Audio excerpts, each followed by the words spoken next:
भक्तजनों, आज के युग में लोग एक शास्त्र, एक ईश्वर, एक धर्म तथा एक व्यक्ति के लिए अत्यंत उत्सुक हैं। अतएव गीता महात्म्य के अनुसार एकं शास्त्रम देवकी पुत्र गीतम, केवल एक शास्त्र भगवत गीता हो जो सारे विश्व के लिए हो। एको देवो देवकी पुत्र एवं, सारे विश्व का एक ही ईश्वर हो, श्री कृष्ण। एको मंत्रस्य नमामि, और एक मंत्र, एक प्रार्थना हो। कर्माप्येकं तस्य देवस्य देवा, केवल एक ही कार्य हो, भगवान की सेवा। भक्तजनों, भगवत गीता के इस पावन श्लोक वाचन के क्रम में अब हम लोग अध्याय 2 में पहुंच चुके हैं। अध्याय 2 से गीता का सार शुरू हो जाता है। सभी भक्तजनों से प्रार्थना है कि वे गीता के सार के अध्याय 2 के सभी श्लोकों और उसके भावार्थ को ध्यान से सुनें। अध्याय 2 का प्रथम श्लोक। संजय उवाच तं तथा कृपयाविष्टम् अश्रुपूर्णाकुलेक्षणं विषीदन्तमिदं वाक्यम् उवाच मधुसूदनम्। अर्थात संजय ने कहा, करुणा से व्याप्त शोक युक्त अश्रुपूरित नेत्रों वाले अर्जुन को देखकर मधुसूदन कृष्ण ने ये शब्द कहे। तात्पर्य, भौतिक पदार्थों के प्रति करुणा, शोक तथा अश्रु ये सब असली आत्मा को न जानने के लक्षण हैं। शाश्वत आत्मा के प्रति करुणा ही आत्म साक्षात्कार है। इस श्लोक में मधुसूदन शब्द महत्वपूर्ण है। कृष्ण ने मधु नामक असुर का वध किया था और अब अर्जुन चाह रहा है कि कृष्ण उस अज्ञान रूपी असुर का वध करे जिसने उसे कर्तव्य से विमुख कर रखा है। यह कोई नहीं जानता कि करुणा का प्रयोग कहाँ होना चाहिए। डूबते हुए मनुष्य के वस्त्रों के लिए करुणा मूर्खता होगी। अज्ञान सागर में गिरे हुए मनुष्य को केवल उसके बाहरी पहनावे अर्थात स्थूल शरीर की रक्षा करके नहीं बचाया जा सकता। जो इसे नहीं जानता और बाहरी पहनावे के लिए शोक करता है वह शूद्र कहलाता है, अर्थात वह वृथा ही शोक करता है।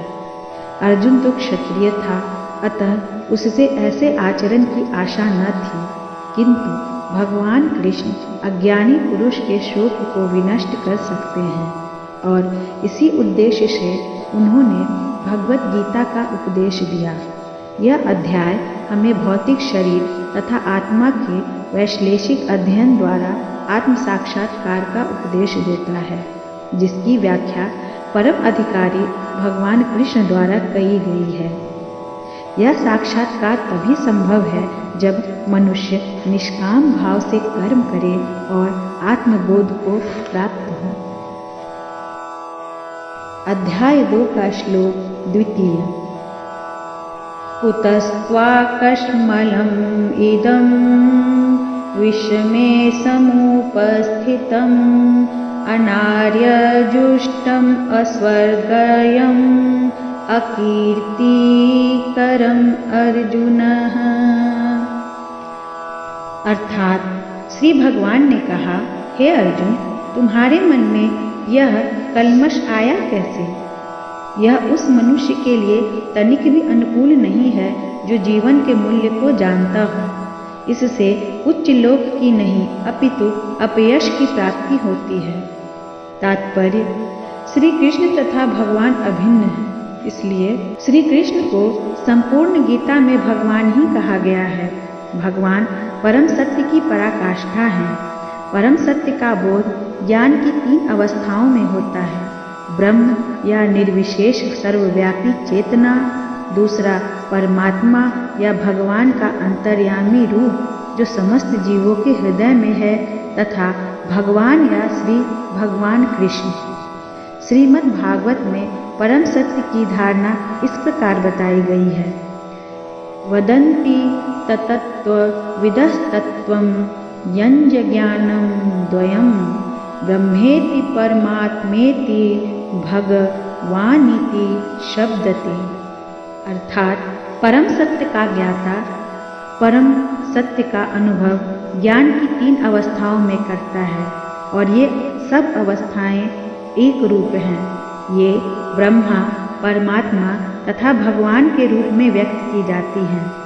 इन 3 दिव्य पक्षों को सूर्य के दृष्टांत द्वारा समझाया जा सकता है, क्योंकि उसके भी 3 भिन्न भिन्न पक्ष होते हैं, जैसे धूप, सूर्य की सतह तथा सूर्यलोक स्वयं। जो सूर्य के प्रकाश का अध्ययन करता है वह नौसिखिया है। जो सूर्य की सतह को समझता है वह कुछ आगे बढ़ा हुआ होता है, और जो सूर्यलोक में प्रवेश कर सकता है वह उच्चतम ज्ञानी है। जो नौसिखिया सूर्य प्रकाश, उसकी विश्व व्याप्ति तथा उसकी निर्विशेष प्रकृति के अखंड तेज के ज्ञान से ही तुष्ट हो जाता है, उस व्यक्ति के समान है जो परम सत्य के ब्रह्म रूप को ही समझ सकता है। जो व्यक्ति कुछ अधिक जानकार है वह सूर्य गोले के विषय में जान सकता है, जिसकी तुलना परम सत्य के परमात्मा स्वरूप से की जाती है। जो व्यक्ति सूर्य लोक के अंतर में प्रवेश कर सकता है उसकी तुलना उससे की जाती है जो परम सत्य के साक्षात रूप की अनुभूति प्राप्त करता है। अतः जिन भक्तों ने परम सत्य के भगवान स्वरूप का साक्षात्कार किया है वे सर्वोच्च अध्यात्मवादी हैं। यद्यपि परम सत्य के अध्ययन में रत सारे विद्यार्थी एक ही विषय के अध्ययन में लगे हुए हैं। सूर्य का प्रकाश, सूर्य का गोला तथा सूर्य लोक की भीतरी बातें, इन तीनों को एक दूसरे से विलग नहीं किया जा सकता। फिर भी तीनों अवस्थाओं की अध्येता एक ही श्रेणी के नहीं होते। संस्कृत शब्द भगवान की व्याख्या व्यासदेव के पिता पराशर मुनि ने की है। समस्त धन, शक्ति, यश, सौंदर्य, ज्ञान तथा त्याग से युक्त परम पुरुष भगवान कहलाता है। ऐसे अनेक व्यक्ति हैं जो अत्यंत धनी हैं, अत्यंत शक्तिमान हैं, अत्यंत सुंदर हैं और अत्यंत विख्यात हैं, विद्वान तथा विरक्त भी हैं, किंतु कोई साधिकार यह नहीं कह सकता कि उसके पास सारा धन, शक्ति आदि है। एकमात्र कृष्ण ही ऐसा दावा कर सकते हैं क्योंकि वे भगवान हैं। ब्रह्मा, शिव या नारायण सहित कोई भी जीव कृष्ण के समान पूर्ण ऐश्वर्यवान नहीं है। अतः ब्रह्म संहिता में स्वयं ब्रह्मा जी का निर्णय है कि कृष्ण स्वयं भगवान है। न तो उनके तुल्य कोई है और न उनसे बढ़कर है। वे आदि स्वामी या भगवान हैं, गोविंद के रूप में जाने जाते हैं और समस्त कारणों के परम कारण हैं। ब्रह्म संहिता के अनुसार ईश्वरः परमः कृष्णः सच्चिदानंद विग्रहः अनादिरादि गोविंदः सर्व कारण कारणः। अर्थात ऐसे अनेक पुरुष हैं जो भगवान के गुणों से युक्त हैं, किंतु कृष्ण परम हैं क्योंकि उनसे बढ़कर कोई नहीं। वे परम पुरुष हैं और उनका शरीर सच्चिदानंदमय है। वे आदि भगवान गोविंद हैं और समस्त कारणों के कारण हैं। भागवत में भी भगवान के नाना अवतारों की सूची है, किंतु कृष्ण को आदि भगवान बताया गया है, जिसने अनेकानेक अवतार तथा ईश्वर विस्तार करते हैं। एते चांश कलाः पुंसः कृष्णस्तु भगवान् स्वयं इंद्रारिव्याकुलं लोकं मृडयन्ति युगे युगे। भागवत के अनुसार यहाँ पर वर्णित सारे अवतारों की सूचियाँ या तो भगवान की अंश कलाओं अथवा पूर्ण कलाओं की है, किंतु कृष्ण तो स्वयं भगवान है। अतः कृष्ण आदि भगवान परम सत्य परमात्मा तथा निर्विशेष ब्रह्म दोनों के उद्गम हैं। भगवान की उपस्थिति में अर्जुन द्वारा स्वजनों के लिए शोक करना सर्वथा अशोभनीय है। अतः कृष्ण ने कुतः शब्द से अपना आश्चर्य व्यक्त किया है। आर्य जैसी सभ्य जाति के किसी व्यक्ति से ऐसी मलिनता की उम्मीद नहीं की जाती। आर्य शब्द उन व्यक्तियों पर लागू होता है जो जीवन के मूल्य को जानते हैं और जिनकी सभ्यता आत्म साक्षात्कार पर निर्भर करती है। देहात्म बुद्धि से प्रेरित मनुष्यों को यह ज्ञान नहीं रहता कि जीवन का उद्देश्य परम सत्य विष्णु या भगवान का साक्षात्कार है। वे तो भौतिक जगत के ब्रह्म स्वरूप से मोहित हो जाते हैं। अतः वे यह नहीं समझ पाते कि मुक्ति क्या है। जिन पुरुषों को भौतिक बंधन से मुक्ति का कोई ज्ञान नहीं होता वे अनार्य कहलाते हैं। यद्यपि अर्जुन क्षत्रिय था, किंतु युद्ध से विचलित होकर वह अपने कर्तव्य से गुमराह हो रहा था। उसकी यह कायरता अनार्यों के लिए ही शोभा देने वाली हो सकती है। कर्तव्य पथ से इस प्रकार का विचलन न तो आध्यात्मिक जीवन में प्रगति करने में सहायक बनता है, न ही इससे संसार में ख्याति प्राप्त की जा सकती है। भगवान कृष्ण ने अर्जुन द्वारा अपने स्वजनों पर इस प्रकार की करुणा का अनुमोदन नहीं किया। अध्याय 2 श्लोक संख्या 3। क्लैव्यमास्मगमः पार्थ न एतत्त्वयि उपद्यते क्षुद्रं हृदयदौर्यबलं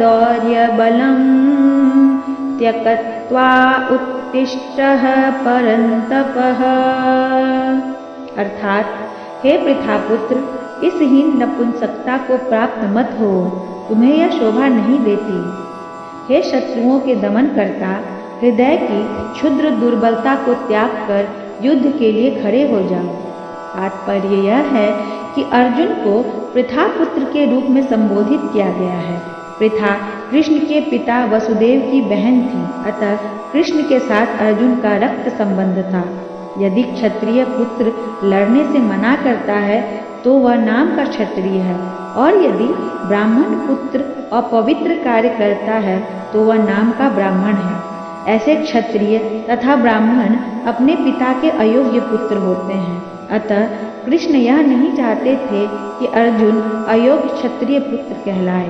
अर्जुन कृष्ण का घनिष्ठतम मित्र था और कृष्ण प्रत्यक्ष रूप से उसके रथ का संचालन कर रहे थे। किंतु इन सब गुणों के होते हुए भी यदि अर्जुन युद्ध भूमि को छोड़ता है तो वह अत्यंत निंदनीय कार्य करेगा। अतः कृष्ण ने कहा कि ऐसी प्रवृत्ति अर्जुन के व्यक्तित्व को शोभा नहीं देती। अर्जुन यह तर्क कर सकता था कि वह परम पूज्य भीष्म तथा स्वजनों के प्रति उदार दृष्टिकोण के कारण युद्धभूमि छोड़ रहा है, किंतु कृष्ण ऐसी उदारता को केवल हृदय का दौर्बल्य मानते हैं। ऐसी झूठी उदारता का अनुमोदन एक भी शास्त्र नहीं करता। अतः अर्जुन जैसे व्यक्ति को कृष्ण के प्रत्यक्ष निर्देशन में ऐसी उदारता तथा तथाकथित अहिंसा का परित्याग कर देना चाहिए। अध्याय 2 श्लोक संख्या 4। अर्जुनः उवाचः कथं भीष्ममहं संख्ये द्रोणं च मधुसूदन इषुभिः प्रतियोत्स्यामि पूजा अहं अरिसूदन। अर्थात अर्जुन ने कहा, हे शत्रुहंता, हे मधुसूदन, मैं युद्धभूमि में किस तरह भीष्म, द्रोण तथा पूजनीय व्यक्तियों पर उलटकर वाण चलाऊंगा। तात्पर्य यह है कि भीष्म पितामह तथा द्रोणाचार्य जैसे सम्मानीय व्यक्ति सदैव पूजनीय हैं। यदि वे आक्रमण भी करें तो भी उन पर उलटकर आक्रमण नहीं करना चाहिए। यह सामान्य शिष्टाचार है कि गुरुजनों से वाग युद्ध भी न किया जाए। यहाँ तक कि यदि वे कभी रुक्ष व्यवहार करें तो भी उनके साथ रुक्ष व्यवहार न किया जाए। तो फिर भला अर्जुन उन पर बाण कैसे छोड़ सकता था? क्या कृष्ण कभी अपने पितामह नाना उग्रसेन या अपने आचार्य सांदीपनि मुनि पर हाथ चला सकते थे? अर्जुन ने कृष्ण के समक्ष ये ही कुछ तर्क प्रस्तुत किए। अध्याय 2 श्लोक संख्या 5। गुरुन् हत्वा हि महानुभावान् श्रेयो भोक्तुं भक्ष्यमपीह लोके हत्वार्थकामांस्तु गुरूनिहैव भुञ्जीय भोगान्नोरुधरी प्रादिग्धान्। अर्थात ऐसे महापुरुषों को जो मेरे गुरु हैं उन्हें मारकर जीने की अपेक्षा इस संसार में भीख मांगकर खाना अच्छा है। भले ही वे सांसारिक लाभ के इच्छुक हों, किंतु हैं तो गुरुजन ही।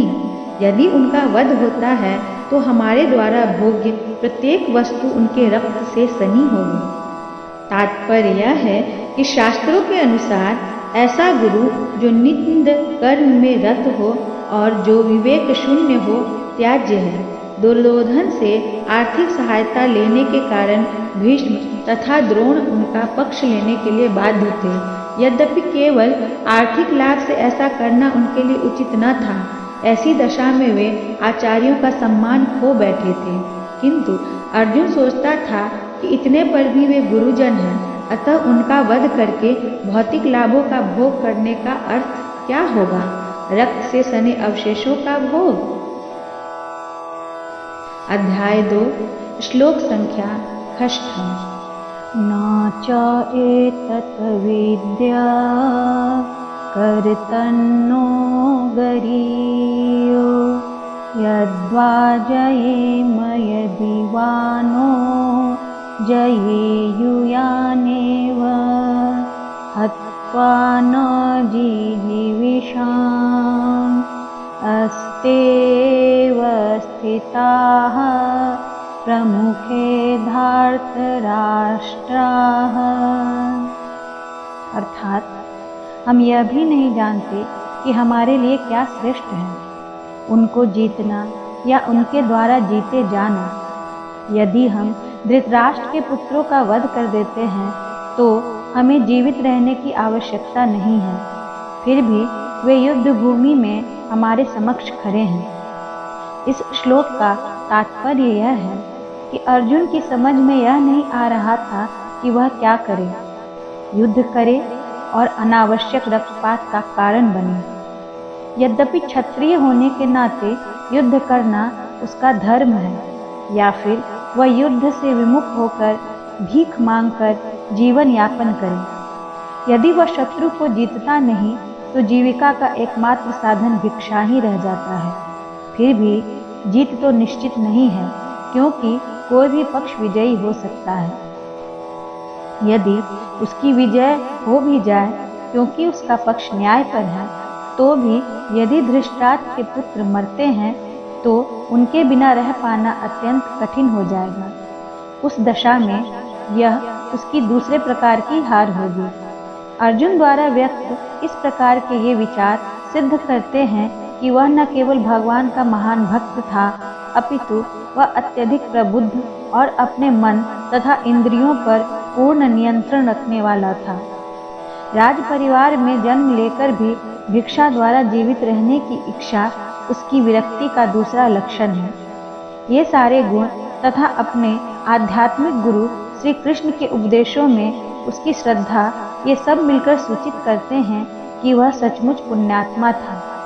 इस तरह यह निष्कर्ष निकला कि अर्जुन मुक्ति के सर्वथा योग्य था।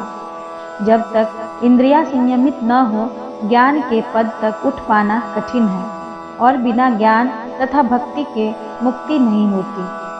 अर्जुन अपने भौतिक गुणों के अतिरिक्त इन समस्त दैवी गुणों में भी दक्ष था। श्लोक संख्या 7। कार्पण्यदोषोपहत स्वभावो पृच्छामि त्वा धर्मसम्मूढचेताः यच्छ्रेयं स्यान्निश्चितं ब्रूहि तन्मे शिष्यस्तेऽहं शाधि मां त्वां प्रपन्नम्।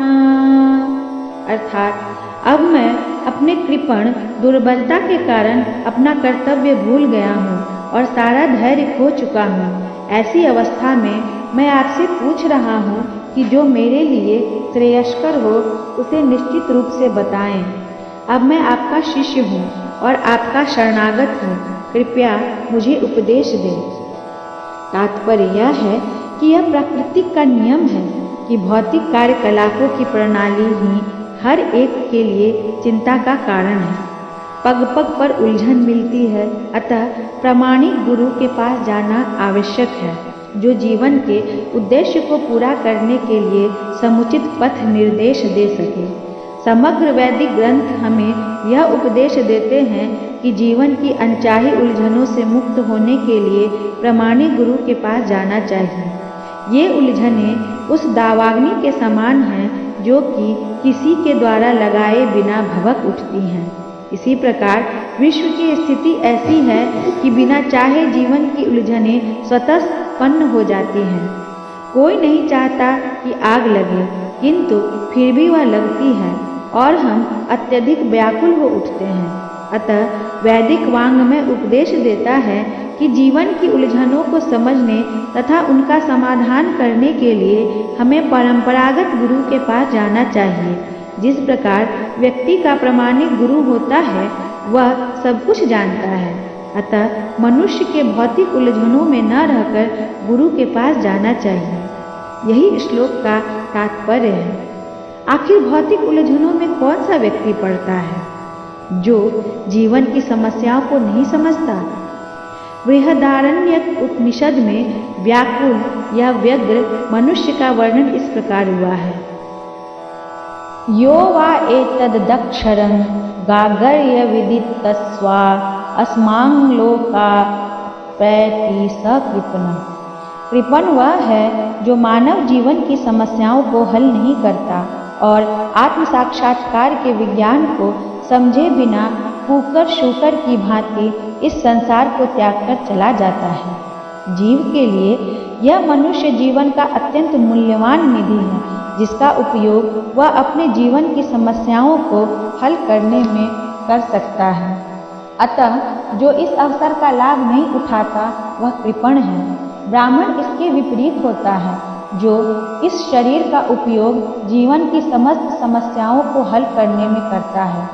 यह एतदक्षरं गार्गी विदित्वा अस्मांग लोकात् प्रति स ब्राह्मण। देहात्म बुद्धि वश कृपण या कंजूस लोग अपना सारा समय परिवार, समाज, देश आदि के अत्यधिक प्रेम में गंवा देते हैं। मनुष्य प्रायः चर्म रोग के आधार पर अपने पारिवारिक जीवन अर्थात पत्नी, बच्चों तथा परिजनों में आसक्त रहता है। कृपण यह सोचता है कि वह अपने परिवार को मृत्यु से बचा सकता है, अथवा वह यह सोचता है कि उसका परिवार या समाज उसे मृत्यु से बचा सकता है। ऐसी पारिवारिक आसक्ति निम्न पशुओं में भी पाई जाती है, क्योंकि वे भी बच्चों की देखभाल करते हैं। बुद्धिमान होने के कारण अर्जुन समझ गया था कि पारिवारिक सदस्यों के प्रति उसका अनुराग तथा मृत्यु से उनकी रक्षा करने की उसकी इच्छा ही उसकी उलझनों का कारण है। यद्यपि वह समझ रहा था कि युद्ध करने का कर्तव्य उसकी प्रतीक्षा कर रहा था, किंतु कृपण यानी दुर्बलता के कारण वह अपना कर्तव्य नहीं निभा रहा था। अतः वह परम गुरु भगवान कृष्ण से कोई निश्चित हल निकालने का अनुरोध कर रहा है। वह कृष्ण का शिष्यत्व ग्रहण करता है। वह मित्रतापूर्ण बातें बंद करना चाहता है। गुरु तथा शिष्य की बातें गंभीर होती हैं और अब अर्जुन अपने मान्य गुरु के समक्ष गंभीरतापूर्वक बातें करना चाहता है। इसलिए कृष्ण भगवत गीता ज्ञान के आदि गुरु हैं और अर्जुन गीता समझने वाला सबसे प्रथम शिष्य है। अर्जुन भगवत गीता को किस तरह समझता है यह गीता में वर्णित है।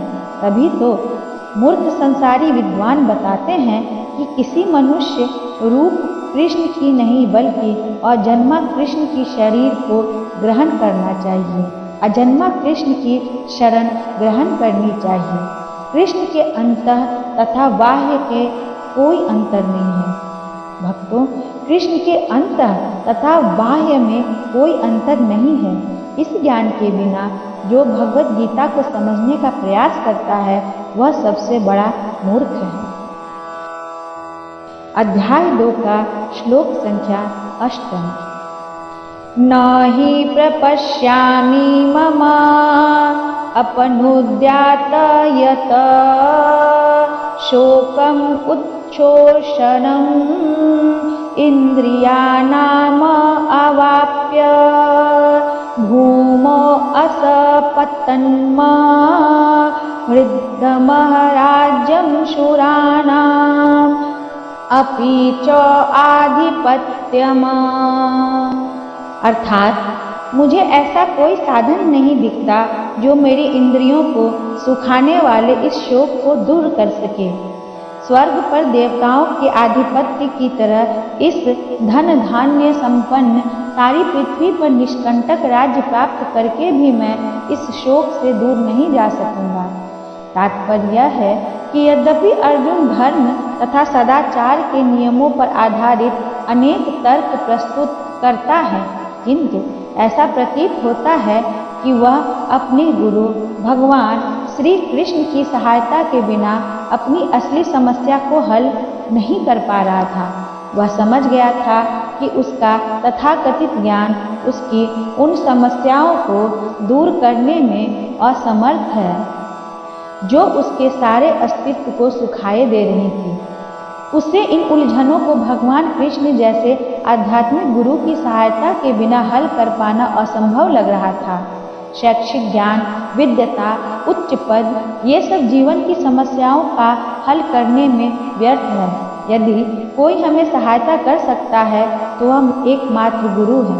अतः निष्कर्ष यह निकला कि गुरु जो 100% कृष्ण भावना भावित होता है वही एकमात्र प्रामाणिक गुरु है और वही जीवन की समस्याओं को हल कर सकता है। भगवान चैतन्य ने कहा है कि जो कृष्ण भावना अमृत के विज्ञान में दक्ष हो, कृष्ण तत्ववेत्ता हो, चाहे वह जिस किसी भी जाति का हो, वही वास्तविक गुरु है। चैतन्य चरितामृत के अनुसार किबा विप्र किबा न्यासी शूद्र केने नया येई कृष्ण तत्ववेत्ता सेई गुरु है। कोई व्यक्ति चाहे वह विप्र वैदिक ज्ञान में दक्ष हो, निम्न जाति में जन्मा शूद्र हो या कि सन्यासी, यदि वह कृष्ण के विज्ञान में दक्ष है, कृष्ण तत्ववेत्ता है, तो वह यथार्थ प्रामाणिक गुरु है। अतः कृष्ण तत्ववेत्ता हुए बिना कोई भी प्रामाणिक गुरु नहीं हो सकता। वैदिक साहित्य में भी कहा गया है, खट कर्म निपुणो विप्रो मंत्र तंत्र विशारदः अवैष्णवो गुरु न स्याद वैष्णव स्वपचो गुरु। अर्थात विद्वान ब्राह्मण भले ही वह संपूर्ण वैदिक ज्ञान में पारंगत क्यों न हो, यदि वह वैष्णव नहीं है या कृष्ण भावना अमृत में दक्ष नहीं है तो वह गुरु बनने का पात्र नहीं है। किंतु शूद्र यदि वह वैष्णव या कृष्ण भक्त है तो वह गुरु बन जाता है। यह पद्म पुराण में कहा गया है। संसार की समस्याओं जन्म, जरा, व्याधि तथा मृत्यु की निवृत्ति धन संचय तथा आर्थिक विकास से संभव नहीं है। विश्व के विभिन्न भागों में ऐसे राज्य हैं, किंतु फिर भी उनके सांसारिक जीवन की समस्याएं ज्यों की त्यों बनी हुई हैं। वे विभिन्न साधनों से शांति खोजते हैं, किंतु वास्तविक सुख उन्हें तभी मिल पाता है जब वे कृष्ण भावना अमृत से युक्त कृष्ण के प्रामाणिक प्रतिनिधि के माध्यम से कृष्ण अथवा कृष्ण तत्व पूरक भगवत गीता तथा श्रीमद् भागवत के परामर्श को ग्रहण करते हैं।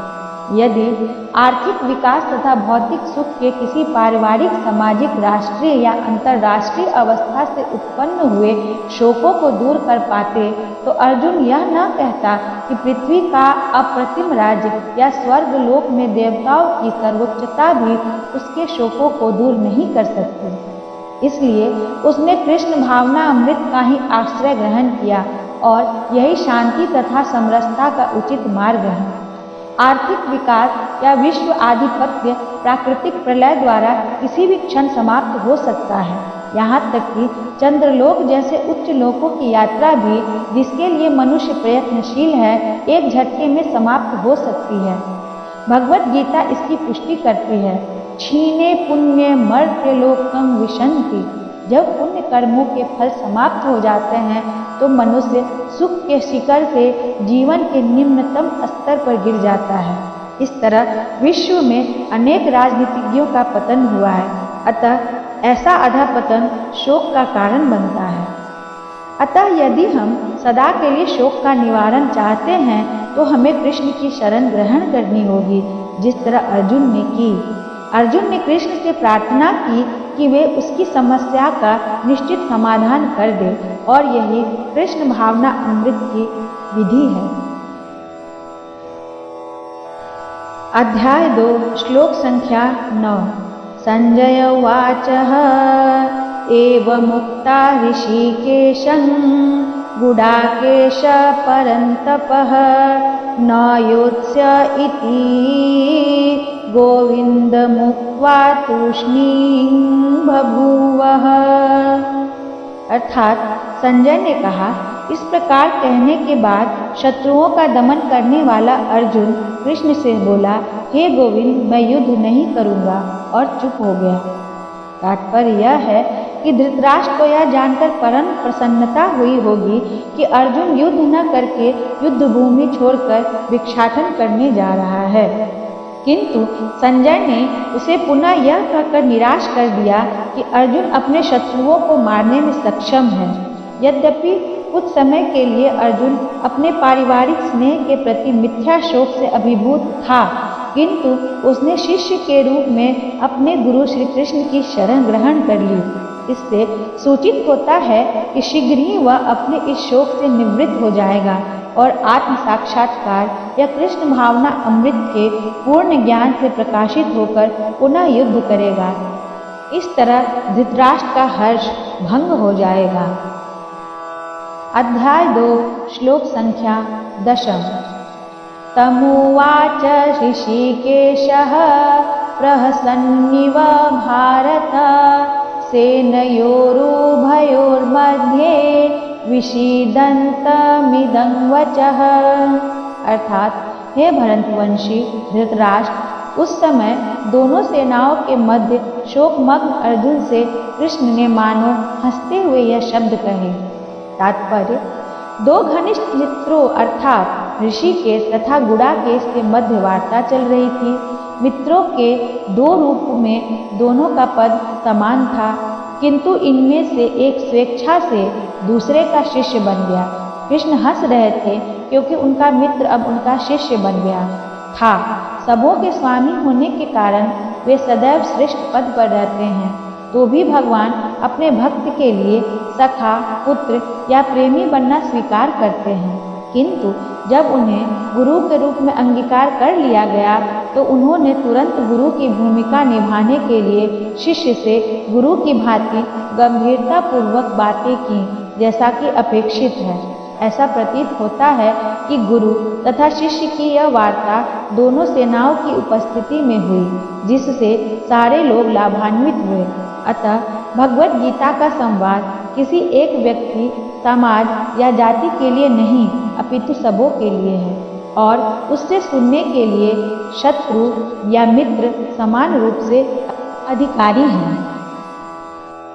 भक्तजनों, अध्याय 2 के इन 10 श्लोकों को सुनकर, उनके भावार्थ को जानकर, उनके अंदर निहित घटनाओं को सुनकर आप लोगों को कैसा लगा, हमें कमेंट में लिखकर जरूर बताएं। वीडियो की अगली श्रृंखला में हम अध्याय 2 का 11वें श्लोक से श्रवण, पाठन एवं वाचन करेंगे। तब तक के लिए सभी भक्तजनों को हमारी राधे राधे। धन्यवाद।